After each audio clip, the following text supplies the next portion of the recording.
Salamat po. Dalawang salita, 9 na letra, ngunit malalim ang ipinadadala. Walang katapusang pasasalamat sa mga gurong walang katulad. Salamat po.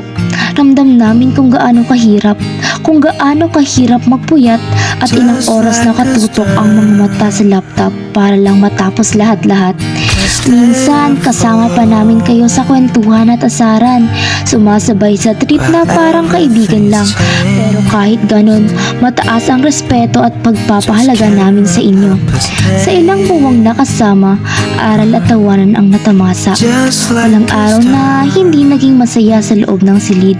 Bukod sa recitations na nakakakaba, maraming salamat sa pag-unawa, sa ingay na rinig hanggang sa baba, sa pagiging mabait na magpasubmit kahit lampas na sa deadline na itinalaga.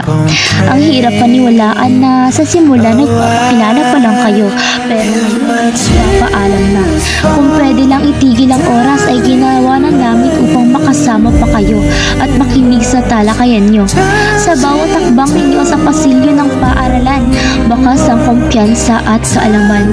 Hindi lang kayo nagturo ng aralin sa aklat, kundi nagbigay din ng inspirasyong walang katapat. Sa pisara man o sa simpleng payo, may natutunan kami hindi basta mawawala sa puso. Mga ngiti, kwento at aral na ibinahagi, mananatiling alaala kahit kayo'y aalis na sandali.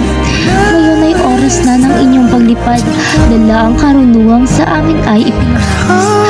Maaaring kayo'y aalis sa paaralang ito, pero ang mga aral ninyo'y mananatili sa puso namin totoo.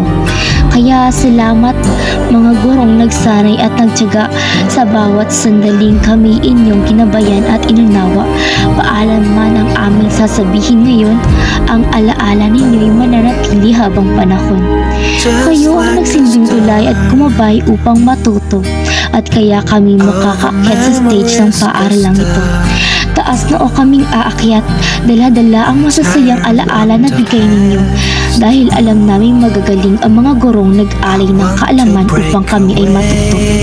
Palagi ninyong tandaan na magkaroon man ng sarili-sariling daan, mananatili kayo na isa sa mga masasayang alaala na meron kaming naging mag-aaral ninyo. Kaya salamat po, magagaling na estudyanteng guro. Saludo kami sa galing na ipinamalas ninyo. Mahal namin kayo, mahal kayo ng section na ito. Nagmamahal, Kamsurians.